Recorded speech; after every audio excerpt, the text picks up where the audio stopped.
हम ये हमारा सब्जेक्ट है माइक्रोवेव एंड रडार। इसमें आज हम पढ़ेंगे बेसिक्स ऑफ रडार सिस्टम्स क्या होती हैं।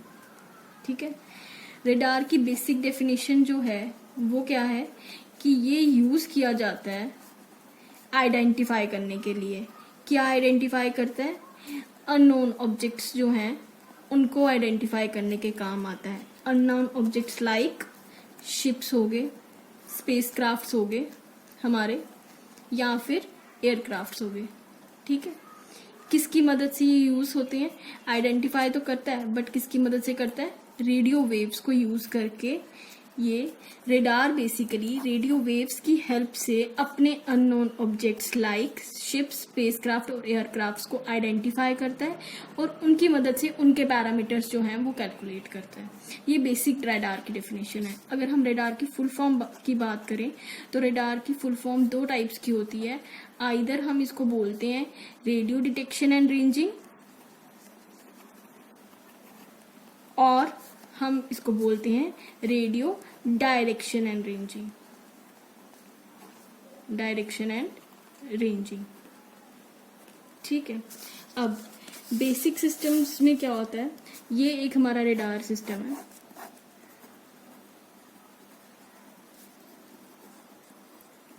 इसके साथ हमारा क्या लगा हुआ है? एक एंटीना लगा हुआ है। ठीक है, ये हमारा एंटीना है।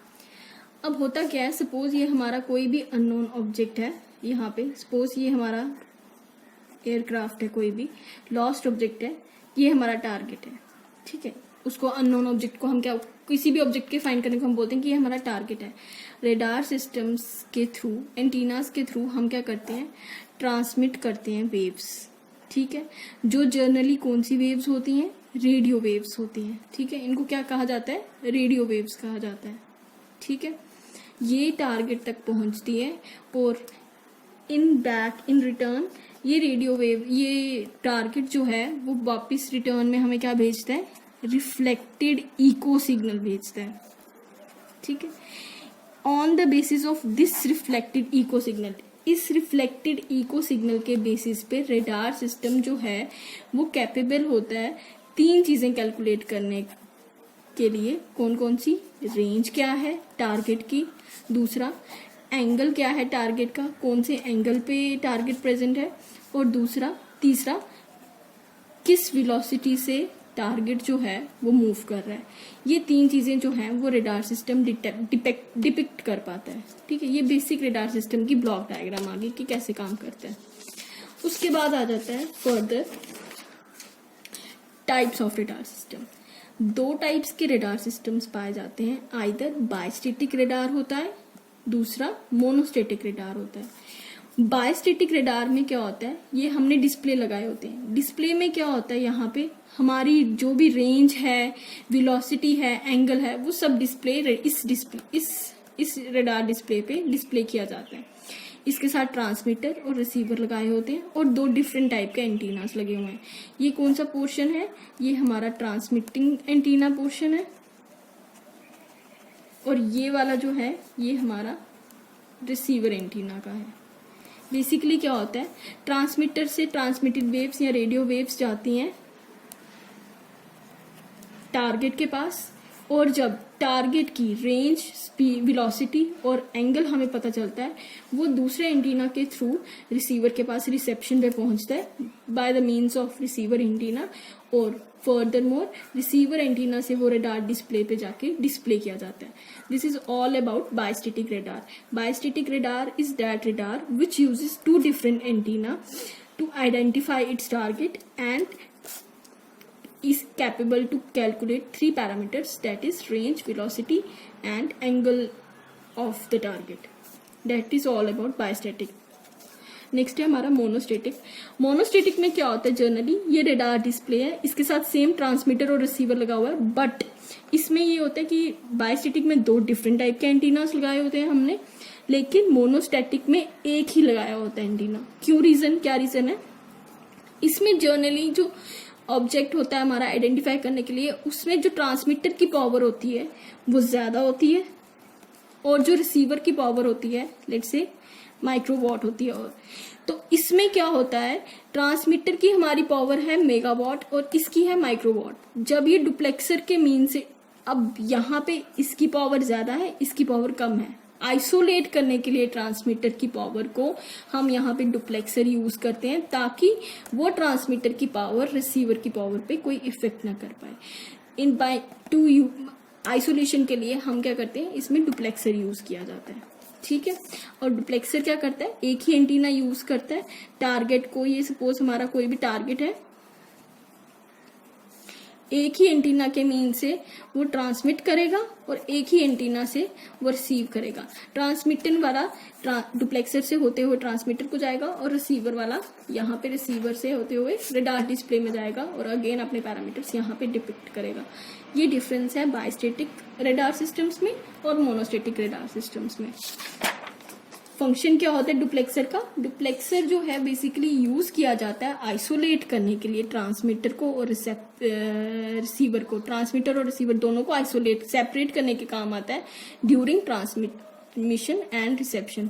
फर्दर ये क्या करता है, रिसीवर को प्रोटेक्ट करता है ट्रांसमीटर की हाई पावर से, ठीक है। इसीलिए मोनोस्टैटिक में हम डुप्लेक्सर का काम करते हैं। इसमें पावर जो होती है दोनों की सेम होती है, इसलिए दो डिफरेंट एंटीनास हम यूज कर सकते हैं। That is the difference. अगर हम डिफरेंस की बात करें मोनोस्टैटिक और बायस्टेटिक में, मोनोस्टैटिक में सिंगल एंटीना यूज किया जाता है, बायस्टेटिक नाम से ही पता चल रहा है कि 2 एंटीनास यूज होंगे। इसमें डुप्लेक्सर की जरूरत होती है सेपरेट करने के लिए ट्रांसमीटर एंड रिसीवर को, इसमें डुप्लेक्सर की कोई जरूरत नहीं होती। लेस स्पेस चाहिए ऑब्वियसली, इसमें लेस स्पेस चाहिए होती है हमें और इसमें हमें ज्यादा स्पेस चाहिए होती है। ये कॉम्प्लेक्स सिस्टम है, क्यों, क्योंकि इसमें डुप्लेक्सर यूज हो रहा है, सर्किटरी वैसे ही कॉम्प्लेक्स हो जाता है, इसमें डुप्लेक्सर की जरूरत नहीं है। तो ये बेसिकली सिंपल सिस्टम होता है, कॉस्टली होता है और ये लो कॉस्ट सिस्टम होता है, ठीक है। ये आ गया हमारा टाइप्स ऑफ रेडार सिस्टम। इसके बाद अगर हम बात करें इसके एडवांटेजेस वगैरह जो हैं वो क्या हैं, रेडार सिस्टम जो है वो कैपेबल होता है अपने ऑब्जेक्ट्स को आइडेंटिफाई कर सकता है। ये डार्कनेस में, फॉग में, रेन में, स्नो में, किसी भी तरीके से अपने ऑब्जेक्ट्स को आइडेंटिफाई कर सकता है। दूसरी चीज में एडवांटेज इसका ये है कि ये लाइन ऑफ साइट मेथड को नहीं यूज करता इनको आइडेंटिफाई करने के लिए। उसके अलावा ये क्या यूज करता है, यूजेस रेडियो वेव्स। ये रेडियो वेव्स की मदद से क्या करता है, आइडेंटिफाई करता है अननोन ऑब्जेक्ट्स को और उनके पैरामीटर्स फर्दर कैलकुलेट करता है। अगर हम इसका डिसएडवांटेज देखें तो डिसएडवांटेज इसका यही है कि ये बेसिकली कोई भी टारगेट है उसका बाकी पैरामीटर्स तो आइडेंटिफाई कर सकता है, बट लाइक कलर हो गया वो आइडेंटिफाई नहीं कर पाएगा, या फिर इंटरनल एस्पेक्ट्स हो गए उसके वो आइडेंटिफाई नहीं कर पाएगा। ये आगे इसके प्रोज एंड कॉन्स जो रेडार के होते हैं। अब अगर इसकी एप्लीकेशंस की बात करें तो एप्लीकेशंस इसकी 2 टाइप्स की होती हैं, सिविलियन और दूसरी मिलिट्री। सिविलियन एप्लीकेशंस में क्या आ जाते हैं, नेविगेशनल एड्स आ जाते हैं। किसके लिए, ग्राउंड और सी लेवल के लिए उसमें यूज होता है। उसके अलावा एयरबॉर्न रेडार यूज होते हैं।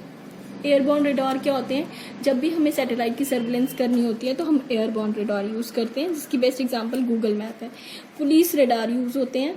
पुलिस रेडार क्या होता है, व्हीकल्स की स्पीड्स वगैरह चेक करनी हो तो वो यूज किए जाते हैं। ये सारे एस्पेक्ट्स आ जाते हैं सिविलियन एप्लीकेशंस में।